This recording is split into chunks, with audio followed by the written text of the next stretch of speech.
Hello, नमस्ते, प्रणाम, सलाम। Welcome to Daily Mirror. केंद्रीय वित्त मंत्री निर्मला सीतारमण ने रविवार को बजट 2026-27 पेश किया। इसमें बिहार के लिए किसी विशेष पैकेज का ऐलान नहीं हुआ, लेकिन कई घोषणाएं ऐसी हैं जिनसे लंबे समय तक राज्य को लाभ मिलेगा। गंगा नदी के किनारे बाजार डेवलप होंगे, हाई स्पीड कॉरिडोर बनेगा। बजट भाषण में की गई घोषणाओं को देखें तो राज्य को इंफ्रास्ट्रक्चर, गंगा आधारित अर्थव्यवस्था, शहरों के विकास, ग्रामीण रोजगार और राज्यों को मिलने वाली हिस्सेदारी के जरिए कई अहम फायदे दिए गए हैं।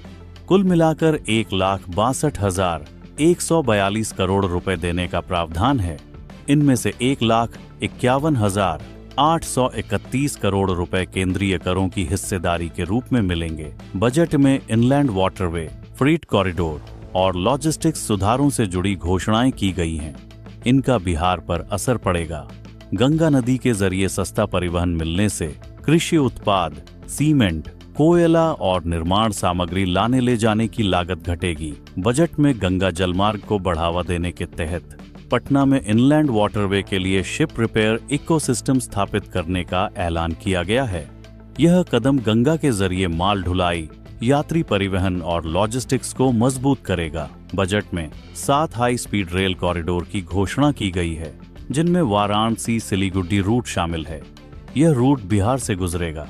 बक्सर, आरा, पटना, किशनगंज आदि जिलों के लाखों लोग रोजगार, व्यापार और शिक्षा के लिए इसी रूट का इस्तेमाल करते हैं। बजट में टियर 2 और टियर 3 शहरों को CER, सिटी इकोनॉमिक रीजन के रूप में विकसित करने की घोषणा की गई है।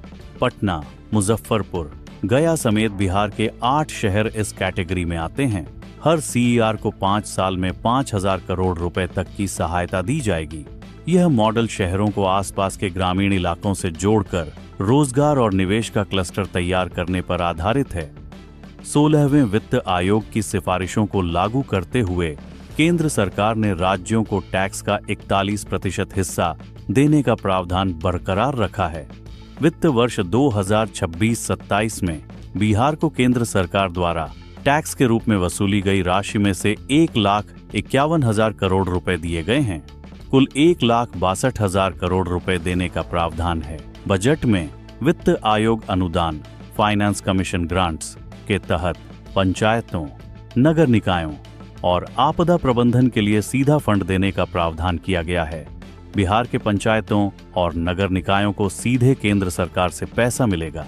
यह पानी सप्लाई, सफाई, सड़क, स्ट्रीट लाइट और ड्रेनेज जैसी स्थानीय जरूरतों को पूरा करने के लिए होगा। बजट में MSME सेक्टर को मजबूती देने के लिए 10,000 करोड़ रुपए का ग्रोथ फंड घोषित किया गया है।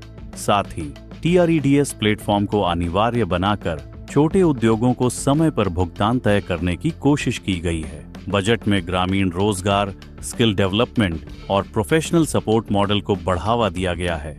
कॉरपोरेट मित्र जैसे मॉडल टियर 2 और टियर 3 शहरों में पेशेवर सेवाएं उपलब्ध कराएंगे। बिहार की 3/4 से अधिक आबादी गांव में रहती है। गांव में रोजगार के अवसर बढ़ने से युवाओं को उनके घर के पास ही काम मिलेगा। उन्हें काम की तलाश में बाहर नहीं जाना पड़ेगा। गांव की स्थिति सुधरेगी। स्किल डेवलपमेंट से युवाओं को अच्छी नौकरी मिलेगी। अब भी के लिए बस इतना ही। अगर आप इसी वीडियो को YouTube पर देख रहे हैं तो हमारे चैनल को सब्सक्राइब करें, और अगर Facebook, Instagram या X पर देख रहे हैं तो हमारे चैनल को फॉलो करना ना भूलें। मिलेंगे नई जानकारी के साथ। तब तक आप देखते रहिए डेली मिरर।